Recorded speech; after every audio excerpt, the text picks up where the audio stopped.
What's up, Purple Family? Right back at you. You just saw one of the latest videos from Big Brother Mars E Day, cooler than Santa Claus. Shout out to Morris and my man Arlington. Love you both, big brothers. We're gonna get to our next guest, but first I want to give it up for Houston's finest. If you was digging the band, give it up for Houston's finest right now, Funk Ship. Funk Ship. And I'm gonna run it down to you right quick. We're gonna start with the ladies first.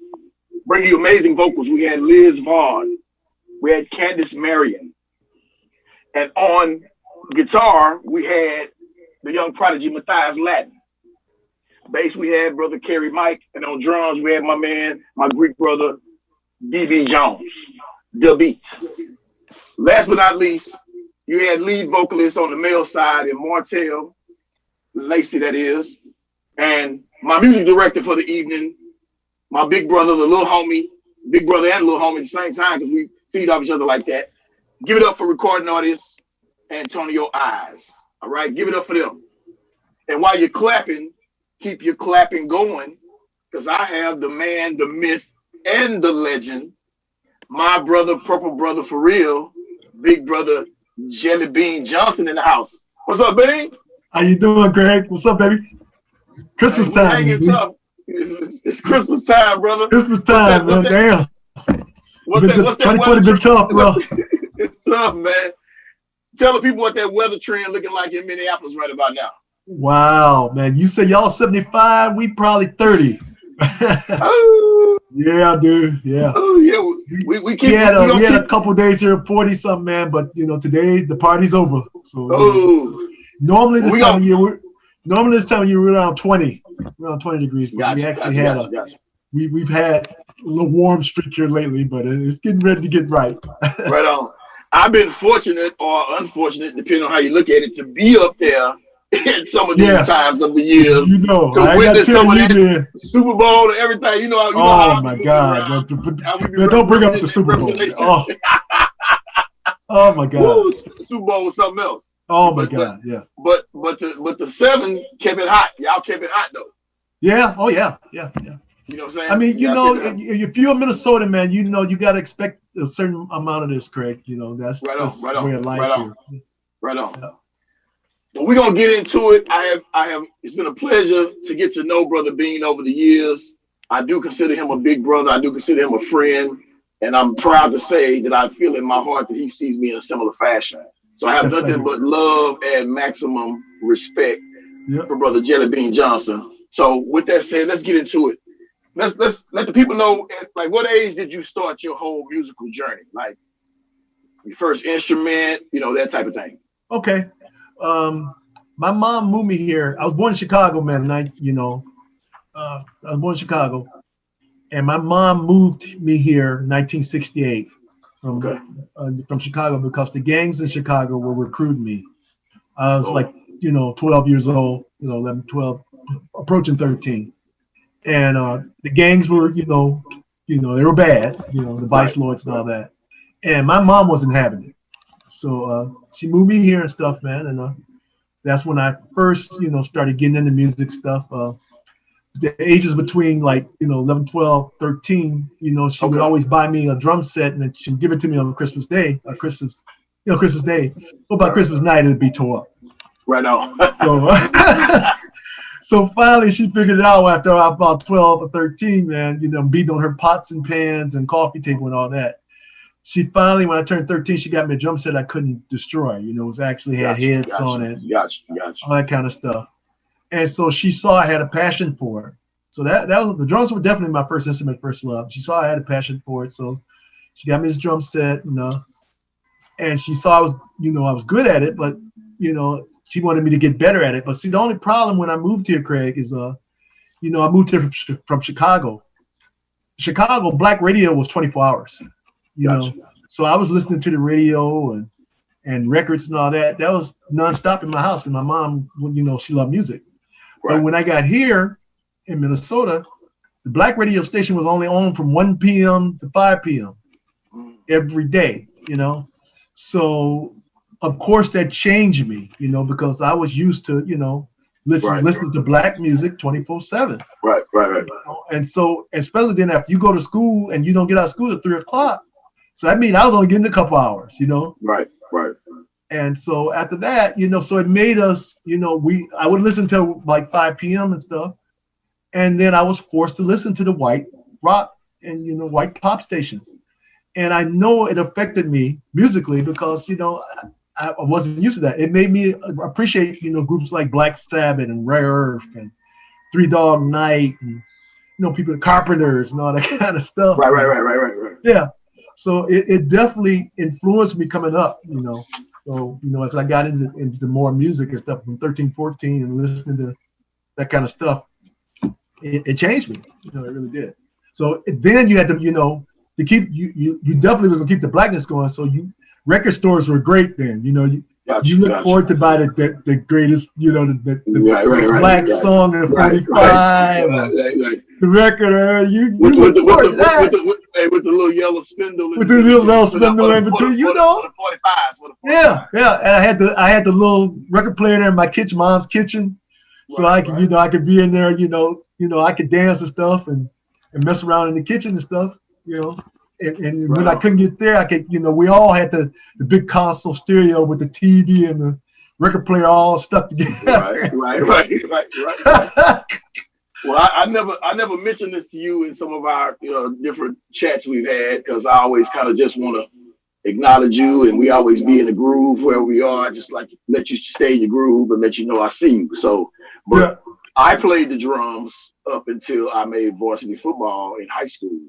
Okay. So my dad played the drums, my mom played the drums. So growing up, that was a passion of mine. Only because sports started taking me a little further. And ultimately allowed me to play in the collegiate level and the professional level. It took over. But I looked up to you back then in the 80s because I was a huge follower of all things from the Minneapolis Sound. It started with Prince, but because I also felt I was somewhat musically inclined, it expanded out to more than just Prince. Primarily him, but looked up to you guys equally during those days. So I just want to tell you thanks for being an influence for me in my lifetime. But I'm also interested in knowing who was your biggest influence in music that led you to keep pushing. Okay. Back then, man, you know, once I moved here and really got into it, man, throughout the 70s and stuff, it was 3 main influences. It was James Brown, for one, because my mom took me to see James Brown at the Regal Theater, man, in Chicago at 7 years old. And it changed my life. I'm not going to even lie. And so then when I got to Minnesota, man, you know, I was into the guitar players and stuff, and Hendrix, you know, around 69, 70, in the Band of Gypsies. You know, I was a complete Hendrix fan, and I hadn't even started to play the guitar yet. I hadn't even taught myself or started that journey yet. But it just touched my soul so much, man, that you know, it affected me. And then the last influence, man, you know, even though I have many influences and stuff, but the last one was George Clinton, Parliament Funkadelic. I mean, 1976, man, the Mothership Connection, I was hooked, big time. Yeah. Gotcha. So I've often always wondered this: how did you get the nickname Jellybean? Okay. Wow. Well, the thing, great to go in there. Well, anybody that knows the kind of the history of Minnesota music and stuff, Flight Time was a band when we were 14, 15, 16 years old. We were a band way before it became a famous, you know, production company. Right. So we had the Rivals band. It was Flight Time. Prince had Grand Central, you know, and all those kind of bands and stuff. So anyway, we was like 14, 15, 16 years old. And the thing back then, Craig, is we didn't really have that many places to play, you know, because if you were black, you couldn't play the white clubs. Right. It's very limited what you could play and stuff. So we grew up, when we got 15, 16 years old, we were playing the sorority club, you know, sororities out at the hotels and the Legion and, you know, the various little VFWs and Nacarimas and all that kind of stuff. And we did that at an early age, man, about 15, 16 years old. But anyway, the way I got the name Jellybean is we happened, even though we were like juniors and seniors in high school, we got a chance to play at a club here in downtown Minneapolis on Nicollet called the Flame Bar. Okay. This was in the 70s, in the middle of the 70s. And it was, first of all, we shouldn't have been in there, but the owner was doing crazy stuff. So Gotcha. he thought Another story. yeah, so he's just and the unique thing about this bar, man, is it was two-sided. One side was funk, and all that kind of stuff. The other side was country music. Gotcha. So so anyway, we're in there, man. It had to be like a Tuesday, Wednesday night, and we're in there messing around because we're teenagers, we ain't taking it that seriously. We should have been, whatever. And we're in there messing around. So anyway, I think it was like 2-3 sets a night or whatever. So we get to the end of the set and we realize that we've been fooling around, jerking around and stuff. So anyway, so we come off the stage and we had a trumpet player. We actually had a 5-piece horn section back then, Gotcha. Okay. And we come off the stage, man, and we kind of laughing and joking. And our trumpet player said, "Damn, we really sound bad tonight." And I said, "We sound like a bunch of jelly beans." And everybody's like, "What?" So we kind of laughed it off. He said, and then he looked at me. He said, Jellybean Johnson." So I'm like, okay. And I just laughed and I didn't think nothing about it. Well, anyway, the next night he comes to the gig. He has a T-shirt that he had made for me, man, with a vulture on it, with the wings and stuff. Vulture, I guess, meant flight time, whatever. And at the bottom of it said Jellybean. Wow. And I've been Jellybean Johnson ever since, man. This had to be like, 75, 76. Wow. Yeah. The rest is history, man. The rest is history, man. The rest is history. So, a couple of questions we want to get into. How did you come up with the whole drum hi-hat lick from 777 9311? Okay. The thing about that beat is, for one, let me kind of set it up. First of all, it's a drum machine. It's a Linn drum machine. Me, Prince, and Morris grew up idolizing David Garibaldi out of Tower Power. Okay. David Garibaldi from Tower Power was our favorite drummer, still to this day. And Morris sounded the most like him, but me and Prince loved him just as much too. Gotcha. So anyway, so that was a big influence on us. Well, anyway, when they put the drum machine out, of course they got the best drummers in the world to program beats into them. Well, David Garibaldi programmed that beat into the Linn drum machine. Okay. Prince got wind of it, got a hold of it, because he had one of the first ones, and he made a song. He made the song 777 off of that drum beat. Wow. And so, so that's how I came up with. And so that wasn't even the killer. The killer was, now I can't remember. I think we were on the Controversy tour by then or whatever. No, we had done the Controversy tour and we're getting ready to do What Time Is It? Because 7/7 is on What Time Is It out. So anyway, I never forget downtown. We're downtown at the convention center, rehearsing, to go on tour with Prince for the 1999 tour. And so me, him, and Morris sat down at the drums, and we said we were just looking at each other, saying we had to figure out how I was going to play that beat. How to play that beat live in concert. Right. Let the guys be able to dance to it, and make it seem, make it right. Yeah. And so that it and so I took a pass at it, and then Morris got on there, and he came up a couple more things, and then Prince came, and we finally came up, with a beat close enough, because remember, it is a drum machine. It's a drum machine, yeah. Close enough for us to do it, for me to play it in concert every night, and our guys could do the four corners and the dances and shit off of it, and still, look cool doing it and doing it right stuff. So that's basically what it was. Of course, I got famous for it because Prince put my name on it, but it's definitely a drum. It's David Garibaldi. He created it, but it's a drum machine beat. And most drummers to this day, if they got anything worth their salt, they learn that. They got that. They learn that. No doubt. Yeah. And so you mentioned the Controversy tour. We had a question that came in. Okay. Individuals wanted to know about the infamous food fight at the end of the Controversy tour. And also, my dear friend and fraternity brother Charles Hollis, he wants to know who got the best shot on Prince in the food fight. In the food fight. They asking a lot, Craig. You give him the clip notes. You give him the short version. I'm gonna give him kind of a short version, man. Yeah. You know, anybody that knows the Time and the Prince band, Time band were rivals. You know, and our only, Prince was in charge of us, and our only way of getting back at him, he would do little, crazy stuff because, he was paying our salaries and and all that stuff. So he didn't mind letting us know that. But anyway, so our only way to get back at him was to kick his butt on stage. And that's basically what we did every night at the Controversy Tour. So we were in concert. We're in Cincinnati. And this is the last show of the tour. And remember, throughout the tour, it's been The Time, Zap, and Prince. Okay. So anyway, the reason the food fight happened is the night before we were in Philly.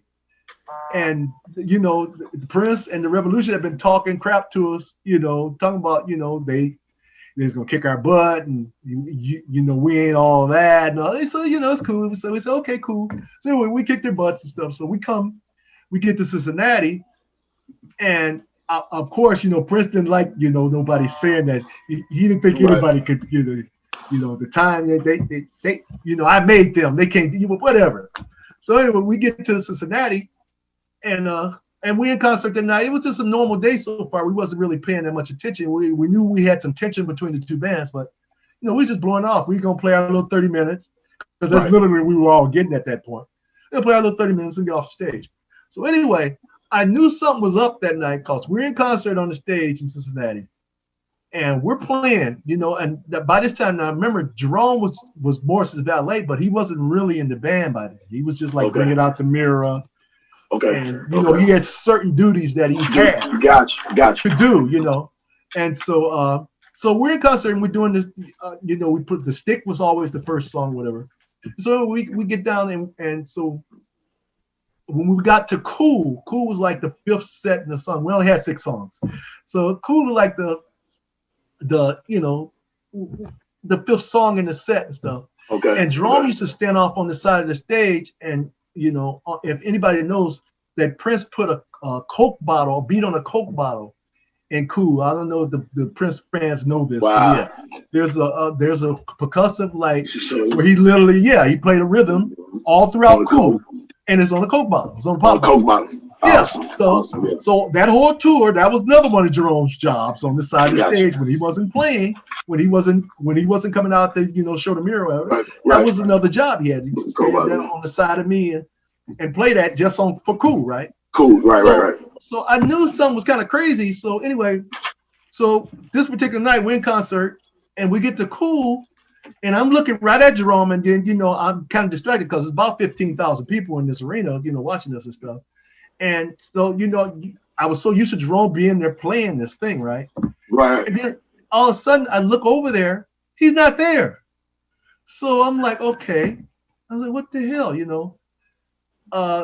he was gone, and I'm like, okay, that's kind of weird and stuff. So anyway, so we're playing and stuff. And then all of a sudden, Chick, you remember Big Chick? Big Chick, bodyguard and everything. Yeah. Big Chick, All right. So, that he had secretly taken Jerome and took him back to the dressing room, to the Revolution dressing room, so they could dog him out there. But anyway, so we're not even paying attention, right? So then, all right. So then Chick comes back, and we're playing. Like I said, I guess by this point, I'm the only one in the band that know Jerome was gone. No. And so Big Chick comes over to Jesse's side of the stage and lifts him up and takes him off the stage while we're in concert. Takes him back there in the dressing room with the Revolution, handcuffs him to the hat rack, and the Revolution proceeds to pour honey and popcorn, potato chips, everything all over him in the dressing room, right? Now, mind you, he did this, right? Chick has done this. The minute he took Jesse, Prince jumped in Jesse's spot on stage and started playing the guitar with us. So now, we got to play it off. We can't stop the show and just say, what the hell are you doing? And jump his little butt or whatever. anyway, so we're going and people are laughing just like you, Craig. They're like, "Wow, what's going on?" You know. And so, so we do cool. Then the last song was "Get It Up." We did that. So Prince played to the end, and then Chick immediately comes to get him, gets him off stage. Yeah. So we're wondering what the hell is going on. Meantime, Jesse has had a complete meltdown in the Revolution's dressing room and basically tore the hat rack off the wall. Wow. And is chasing the Revolution backstage around. You know, so we're like, okay, so we get Jesse, we calm him down. And, you know we had to let Prince and them go on stage, you know, even though we wanted to fight right then. Right. So we calm him down and everything. So they go on stage, you know, Chica gets them all together and they go up on stage and everything. And so the Revolution is playing. Now, in the meantime, you know the time is plotting. We're going to do something. Something got to happen. Right. Something will happen, you know. So anyway, we go back to the dressing room. We get Jesse calmed down. He's cussing, you know. By then he's a little cute guitar player with the curly hair. His hair got eggs and all kinds of shit. Right? Yeah, your cookies and all. He is mad as hell. Anybody know Jesse? No, that wasn't gonna fly. No, that's what his hell. No, it wasn't gonna fly. So anyway, so you know, we said, okay, dude, we're gonna do something. So anyway. So we sent somebody out to get us, man. We literally sent somebody to a store to get a bunch of eggs and garbage bags, those 30-gallon garbage bags. Mm-hmm. And we literally cut holes, you know, because we had suits and all that shit. So we took our suits off and everything. And we cut holes in these garbage bags and stuff. And everybody had a jerry curl at that point. So, you know, it had a little shower, you know, you got the little shower cap and everything. And we got basically ready for war, you know, for that. And so Prince is in concert. Now, he knows us at this point. He know we from the streets. Like, he know we're going to do something. Something's coming. Yeah. He knows something's coming. So there's an orchestra pit at this particular arena and stuff. So he's on stage and Chick is watching, trying to make sure, see what we're doing. So we just go down the orchestra pit and just sit there and in front of him and watch. Wow. It just made him nervous as hell the whole concert. We're sitting there, there's 6 of us, you know, like, yeah, okay, yeah, y'all just come on. So anyway, so we get done, the concert gets done, and they rushing him off stage. They get the Revolution guns in front of him and everything. So now he knows something's going to happen. So Big Chick by this time, Big Chick is bringing him down the stairs. He has this oversized umbrella, so we can't bomb him with eggs, you know, and all this stuff. So the minute they got down to the bottom of the stairs, it was on. You know? It was on. Okay. It was on. Okay. So we, you know, and then of course, you know, Zap's drum set got ruined and knocked over a few amps, all that shit, everything. So anyway, you know, we were fighting all throughout the arena, egging each other, and you know, there might be a punch or two of them. Anyway, the Revolution got their ass whooped that night. But anyway, Chick was, you know, protected, but we hit him too and stuff. And I can't remember, one of us caught Prince and Chick trying to leave back at the thing.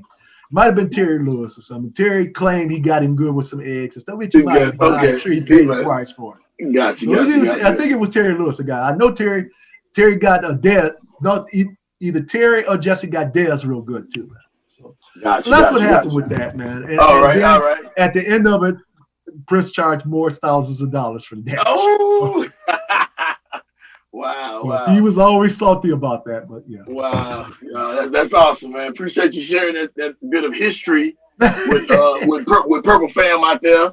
Some may have heard the story, know the story, but it's always good to hear it once again, especially during these days and times when we all need something to cheer our spirits. Something to laugh at, because ain't nothing funny these days, man. Yes, sir. God. So I want to speed through this and just give you some acknowledgement.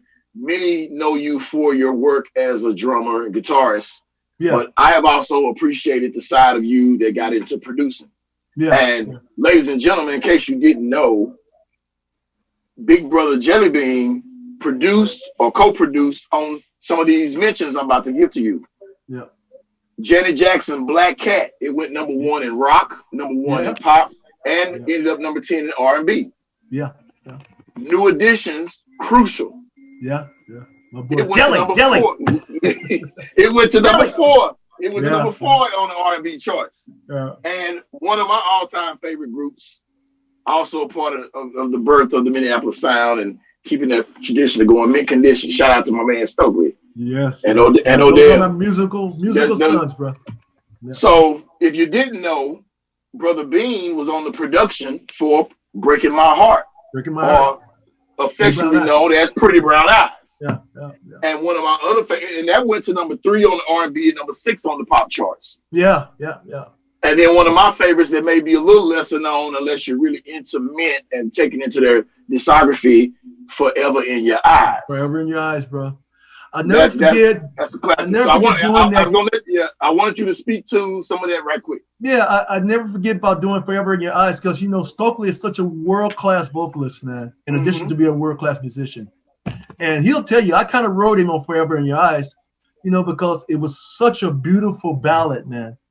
Right. And by this time, you know, they were getting even more famous for their ballads. Remember their first song was "Are You Free for Me?" You know, was you know, kind of hip hopish, you know. Right. But it didn't hit, you know.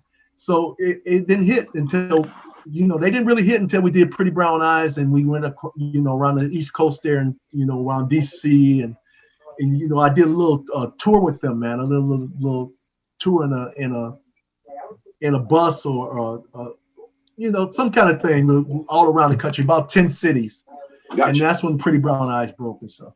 Anyway, we get back to Flight Time and stuff. And so it made it easier, you know, for them to put out a ballad for their next single. And that's where Forever Your Eyes came out, man. And I just remember just priding Stokely on to sing it, you know, sing it more and sing more, make it feel it, you know, and which is not, you know, that's easy for him, you know. It's very easy for him. So well, give us and everybody listening the highlight of Black Cat with Janet Jackson that went to number 1. The highlight of the thing about Black Cat, and it's kind of a sore spot with me, man, because a lot of people only in my inner circle knows that, you know, I'm into the heavy rock and heavy metal and heavy rock that I was into, you know. So I always had that side, but I would only pull it out in spots. You know, there's some of it on Mint Condition's album. There's a song called Forever You, called I Wonder If She Likes Me, with heavy guitar and stuff. And then I had a reputation for guitar because I did Innocent. I did the guitar solo on Innocent for Alexander O'Neal. So anybody that knew, you know, knows me that, you know, I had a thing for heavy rock guitars and stuff. So anyway, Rhythm Nation was done. It was basically done. And Janet approached me, you know, I'm sure she had played this riff, you know, for Terry and Jimmy, but, you know, they have made up their mind. They were done, you know, so they just give it to me, you know. Right. So she brings it to me, man. It's on a piano. It's, you know, the main riff of Black Cat is on a piano. And I said, wow, you know, I listened to it and I thought about it. I said, you know, I really could turn this into something, but, you know, I needed her to trust me that I could do that, you know. And she did. And, you know, and I just told her briefly before I got started, and I said, you know, your brother Michael has Beat It. And he has, like, you know, Dirty Diana, you know, these 2 rock iconic songs. Yeah. Right. So I think it would be great if you had your own, you know, rock song too, you know. Even though you're a girl, it doesn't matter. I want to make you sound like a rock and roll queen on it. Right. And so she was down for it, man. So I immediately went to work and I got a friend of mine, white boy friend here that worked, was doing a club here. He was a world-class guitar player that was playing clubs. And I went out and seen him one night at the club, and I told him to meet me at the studio the next day. And we rented a Marshall amp and a few other tricks that I had and stuff, and we started cutting it, man. And gotcha. It came out, you know, you know, I was surprised, Craig, it came out like it did, but it fit totally with the rock stuff that was going on then in the late 80s. You know, it fit perfectly, you know, with all the rock, the Motley Crues and Van Halen's and Rats and Dawkins and all that stuff. It was right in there with the heavy riff guitar playing and stuff. So we get it down, and I play it for Terry and Jimmy, and they just kind of lose it. Like, they can't, yeah, that's a hit, you know. I said, yeah. So anyway, me and Janet, we kick everybody out of Flight Time one night. You know, we kick them all out because it's, you know, black folks have a problem with loud ass guitar. They still do. We kick everybody out, man. And, you know, we got to working, just me and her, man, and went into one of the small studios, and she sung it. And she had the lyrics and stuff, and she started singing it. And I told her I wanted her to sound like a rock and roll queen on it, and that's what came out, bro. And to this day, you know, I'm honored that I did that, you know. Excellent, excellent. Well, got a couple more that we're gonna get into before we wrap it up. I enjoy speaking with you. It's like I could talk to you for days, man. Get these stories and all the histories. It's so interesting and intriguing to me, and I know it is to the rest of the Purple family out there paying attention online. Yeah. But another group that you were heavily involved with and was the influence in was the Family. Yeah, yeah. And I often wonder, with Screams of Passion being one of my all-time go-to songs, yeah. the little dip part. Who came up with that part? That's a Jerome Ben special, man. It's like whenever you hear that song, you Craig, you knew who did that. You gonna hit the moon. You know who came up with that stuff, man. It was Jerome. It was Jerome. It was a lot of fun, you know. And those people are still great friends of mine to this day. Right, we're called F Deluxe now. You know, F Deluxe, yes. Yeah, we're F Deluxe now, but yeah. I was able to enjoy y'all at the celebration at Paisley Park. Oh, okay. Then you know that. What's up, Brother Peterson? What's up, Brother Peterson? Yeah, St. Paul, man. And you know, you gotta realize St. Paul was 18 years old, bro. Woo! He was 18 years old, just wet behind the ears, don't know what the hell he's doing. Wow. And all of a sudden now he's around these people like Jerome and Jellybean, you know, riding him and trying to get all this, you know.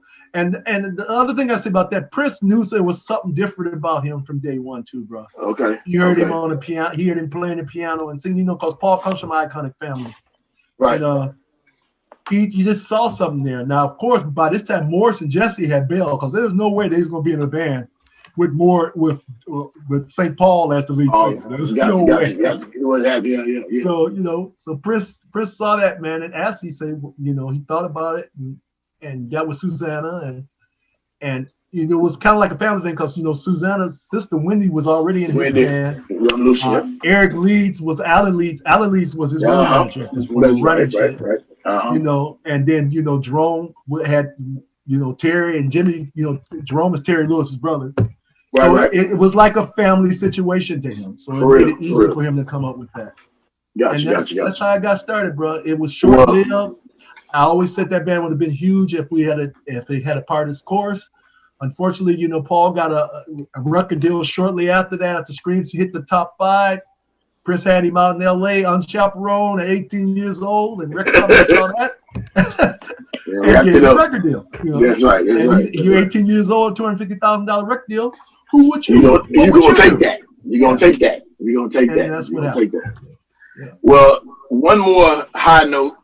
I've often wanted to know this. This is my own personal question. In Graffiti Bridge, who started the whole yow and yow? You know, where did yow come from? What did yow? That's another one. You gotta have Jerome Ben's ass on. That's some Jerome Ben. That's some Jerome shit. And Craig, you know, you have to ask him about that. That's on Pandemonium too on Rock Song and Blondie. Yeah. Exactly. That's Jerome lingo, bro. Right on. I can't explain it. I know it did make me laugh. And he's something else, but you know, you have to ask him. That's another show for you, Craig. Yeah, we're gonna get to JB. Get his ass and ask him what the hell, yo. Me and Bean said it. I'm coming for you, brother. Yeah. But it's always a pleasure connecting with you. I look forward to seeing you in Minneapolis and Houston and Lake Charles and all the different places we've been blessed to connect. And I got the utmost respect for you, brother. I try to take some of my fashion trendness from you, and once again, I do pretty good. You was an influence in that regard, so looking dapper per usual. So let the good people know what Bean has going on today and how they can find you in social media and internet world. Okay, I just put out my first CD. It's called the Jellybean Johnson Experience, Get Experience. And you can find me at www.jellybean-johnson.com. And we're selling the CD and the vinyl and all that stuff on there. Got you. And it's just a journey in my life, Craig. You know, you've seen me in the clubs here and stuff like that. So I tell people all the time, man, that, you know, nobody has a music scene like us. And, you know, I think you can kind of vouch for that. Yes, and sir. I was so blessed, man, to have all these fabulous musicians and singers and stuff on this record, man. You know, I always been a team player. You know that. I always been, you know, bagging up folks and all that. And here now at 63, 64 years old, man, it was time for me to do my own thing. Gotcha. And so I got with the right people. I got with the right, you know, I take, you know, I will say this. A few people wanted me to do it, but I wasn't sure I could do it, you know. Gotcha. So once I got the courage to do it and stuff, I found all these people that were willing to help me. And this is what, you know, that's what the Get Experience album is today and stuff. Is these people, you know, I got a bunch of people that came through the wars, you know, Brother Monty Moore. Yes. From Fight Time, my brother from Another Mother. You know. Yes, sir. Terrence Howard. Another Houston person, Ashley Tamar, you know, was with Prince all this year. She was on earlier. She was on earlier tonight. That's my sister, man. She right is on. Unbelievable. Right on. Illism, you know, got them, you know, their husband and wife rapper, team from here, man, that's off the chain, got horn section, all that, you know. Law from you know, Brother Law from New York, who's always idolized the time coming up, you know, and Tony Mosley. Yeah. We got him on there. Just a host of array of great musicians, man. And it came out great. You know, I'm just hoping, you know, for the thing, you know, I'm just hoping for it the best and try to promote it the best I can. I mean, it's sad that we're in the middle of a pandemic and we can't perform right now, but once we can, we'll be back out here. In the meantime, you know, I'm here. Yes, sir. Well, you know, you got mad love from H-Town to Yo Town and back.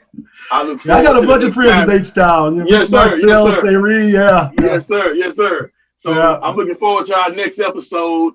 I'm going to raise my glass and tip my purple Santa Claus hat to you, my brother. Yes, Happy holidays to you and yours. Many blessings to come. We will make sure we post about your album and what you got going on in the Prince Day Houston pages and show you the love that you've always shown H-Town. So thank you, my brother. I'm going to keep sipping on my banana daiquiri until I'm blind. We're going to let Brother Bean go, and I'm going to kick it back to Brother Antonio I. H-Town's